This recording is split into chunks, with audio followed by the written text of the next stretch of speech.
So Elden Ring is regarded as one of the best games of all time, but one thing that really sets itself apart from many of the games out there is how it changes us, the player.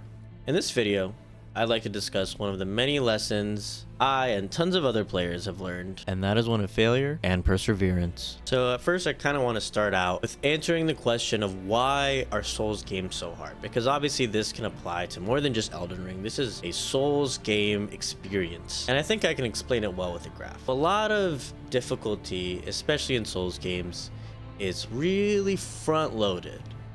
So if we want to describe, the y-axis is difficulty and the x-axis is kind of the progression throughout the game. So in the beginning of the game, we start at a very high difficulty in the early progression of the game. And as we move forward, it kind of dips while we get to the middle of the game, because the player, of course, is getting a lot of information, learning about the mechanics of the game, but also getting stronger within the game through leveling up and such. But then we get a smaller uptick in the difficulty of the game, and I would say it's not as high as the initial uptick, and then it levels off at the end. FromSoft does a really good job of teaching you how to play the game so that by the time you reach the end of the game and the final boss, you've actually been prepared this whole time by fighting all these bosses and learning so much.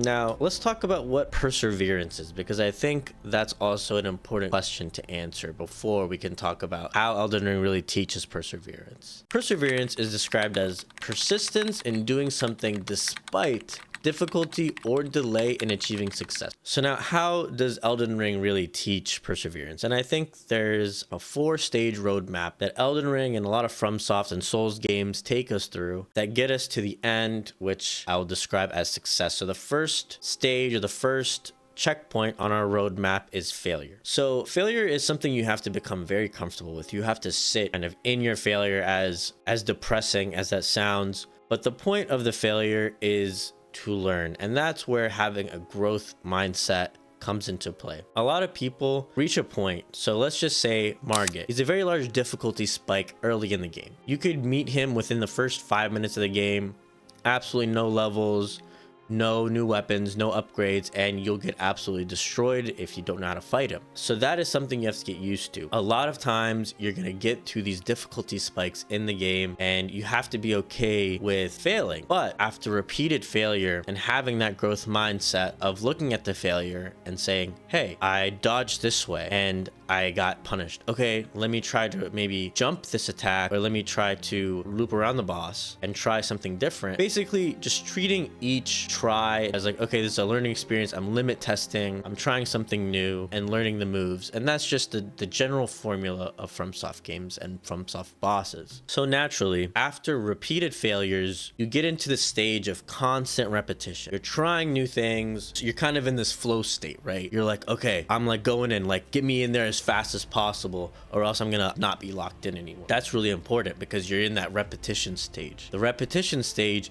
is where you learn. For example, Margit, he had this certain tail attack. So you're behind him, and like the general way to fight a FromSoft boss is just get behind him and smack him in the butt a couple times and then kill him. So Margit has a counter to that. If you're behind him for too long, he'll do this whip around. So he'll whip around and the tail will hit you and kind of interrupt any attack you're trying to hit from the back. No diddy. But of course, because of great mechanics in Elden Ring and the improvements from prior games, you can actually jump in this game. So after countless tries, honestly, I beat the game before I even learned this, but you can actually jump his tail attack. So when you jump his tail attack, that just allows you to continue punishing him because he has a lag between that whip attack and his next attack. So after that repetition and after those 10, 20, 30 tries, you get to this point of clarity. And clarity is a very important place to be at. It's kind of the payoff. You're getting to a point where a lot of things that were really hard and almost impossible in the beginning, like you look at an attack and you're like, there's no way I'm gonna dodge that in a million years. Like, it is literally impossible to dodge this attack. after so many repetitions and trying things so many times, you not only build the knowledge and the insight of the character and the boss to understand their moveset, you also build the confidence. An attack that you weren't able to dodge in the beginning, by the 30th rep, you're getting to the point where you can dodge it almost immediately, and you not only can you dodge it, you can predict which attacks they're gonna do, and that lets you be prepared to dodge. And that's the point when you get to the final stage of perseverance and persevering through all this failure and repeating and getting that clarity and learning, and you finally get to success. And success is the true payoff of Elden Ring and the true payoff of Souls games, because this is the point where the game actually changes you as the player. And that is, I think, the special thing, and I mentioned briefly earlier, is that Elden Ring changes the player. A lot of games is kind of how, you know, you affect the game. You're dragonborn in Skyrim. You're the chosen one, and you're changing everything in the world, and you're affecting the world. But in Elden Ring, it's kind of different because you're a tarnished. And just quick lore, tarnished are, very simple terms, nobodies. You are not destined to be the Elden Lord. This is not something that was chosen for you, but through countless failure and countless repetition and learning and perseverance, you ascend to the throne and become Elden Lord and Godslayer and all that. I truly love that about the game, and I love how, you know, afterwards you just learn so much that you can carry on in your life afterwards.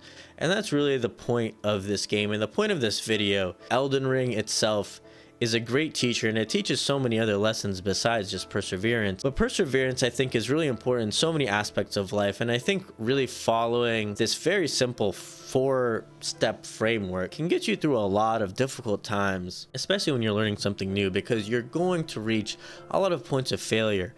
But I think that repetition, and sometimes it doesn't have to be good repetition, I think even bad repetition in small amounts is good because it keeps you going. A lot of times when you're repeating and you're kind of in a grind and you're slogging through something, it's really difficult to keep going. But through that repeated action and being able to just show up, you get to that point of clarity and learning that you weren't able to get to just by starting. You have to get to that point by by showing up, by being able to put in that work and to repeat and get into that flow state. Anyway, guys, thank you so much for watching. I really appreciate it. If you enjoyed this video, I have plenty of other videos on the channel. There's going to be plenty of other videos centered around a lot of overarching, very broad questions that I'd really like to answer about gaming, kind of getting away from the news a little bit.